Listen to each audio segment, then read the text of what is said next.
Hi everyone, welcome to part 1 of the toileting series. This one's all going to be about the setup. And so what we're talking about is the setup of your environment as you're taking a poop and the right time setup. So let's get started with the environment. Now, I'm sure you've heard this from a pelvic health physio somewhere. If you've never met a pelvic health physio, one of the first things we say is take away all the distractions in the washroom before you go. So this is including your phone. This is including books that are there. This is including magazines. I don't know if you're still one of those people that collects books on the back of the toilet. That ceramic thing that lifts off. Stop! Your distractions are potentially limiting the signal, the urge to go poop, delaying it, or you may just be tensing your pelvic floor because say you're on the phone playing a game or your boss is texting you something urgent, for sure that poop's not going anywhere. That poop's going to stay right there hiding within like a tensed pelvic floor system. So having the least amount of distractions in there is definitely rule number 1. Rule number 2 would be to get something like this in the washroom. And for you germaphobes out there like me, I wipe this down before I put this in the living room, so calm your nerves. So this is called a squatty potty. I think it was introduced on Shark Tank or Dragon's Den, one of those, and it's sold millions because the concept is that we're trying to create a knees above hips effect, so a squat, while we're taking a poop. And this helps in many ways, but this especially helps in lengthening that slingshot muscle called puborectalis, if you remember from the constipation free BE guide, that we talk about this anorectal angle as your knees are above your hips. And if you're comfortable, you've got to be comfortable.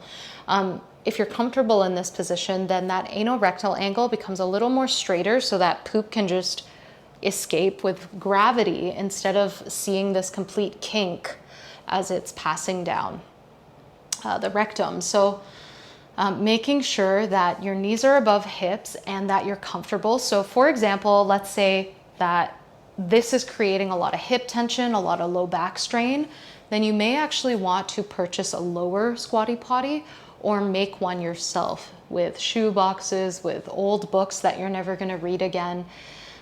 Making one yourself is going to be just as good as buying a squatty potty, but I know that there are squatty potties on the market that are even higher. So if you're a shorter person and you're realizing that this doesn't do anything for you, you're still sort of 90-90, then you might want a higher squatty potty so that you feel that knees above hips effect. So definitely rule number 2, get a squatty potty. It is a complete game changer. If you've got tension in your pelvic floor, it works so well. The other thing with the environment is you want to set the mood. And I know this might be a little silly because for some of you, it takes 2 seconds, you're in and out. But then I know there are those of you watching who take 30 minutes, 20 plus minutes. Just to pelvic health physios, this is like an obscene amount of time because it should not take that long to evacuate your stools. So if you are in the category where you're taking definitely over 10 minutes to sit on the toilet, then set the mood first. Take the time to maybe dim the lights, maybe set up that lavender diffuser. Maybe it is setting up ambient music or really taking the phone away from the bathroom. Do whatever you feel gives you the most amount of calm, a relaxed state, moving into that rest and digest kind of calm nervous system state. Because for some of you, entering the washroom can immediately hit you with anxiety, fear that there's going to be another hemorrhoid, fear that you're going to irritate your anal fissure, fear that it's going to be incredibly painful to pass. So setting the scene can help dial down our fight-flight nervous system and perhaps help our pelvic floor gain some length and some room to pass that stool. So really, really key point there as well. Take the little amount of time to set up the scene. Okay, those are my main points for setting up the environment. Great. Okay, now setting up the right time. Now this is a little bit of a trick question. What's the right time to go to the bathroom for number twos? Really, the right time is any time you have the urgency to go. So whenever you have the urge to go, find a public toilet. Stop what you're doing, go to the bathroom. Because the chain of command that we say in the pelvic health world is your bowel urge first, and then your bladder, right? So you absolutely need to be listening to your urge for the bowels.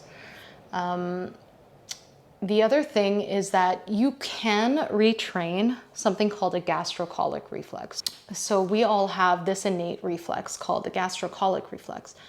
What it is when we wake up and we have a substantial meal, we start to expand our stomach, and that stimulates our bowels into some movement, so that 20 to 30 minutes later, we feel the urgency to have a bowel movement. And that's typically when a lot of us go, is in the morning, right after a meal. And so maybe that might mean you need to plan your days a little bit earlier. Wake up half an hour earlier so you can have your bowel movement in the comfort of your own home, where you're setting up the scene and whatnot, and you've got the squatty potty there. It may mean that if you've lost the gastrocolic reflex for some reason, and for those of you, it might look like those of you who have jobs that are demanding at night, so you have awkward and very strange wake and sleep cycles. It may be that you're a student. It may be that you're a new mom and you're not sleeping very well and your whole digestive system is thrown off. You're eating whenever you can and you're wolfing down the food.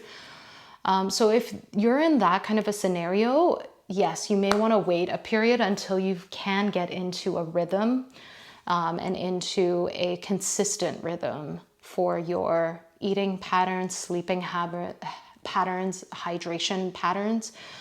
Those are going to be really instrumental, and that consistency across days, weeks, even months, in order for you to see that gastrocolic reflex appear.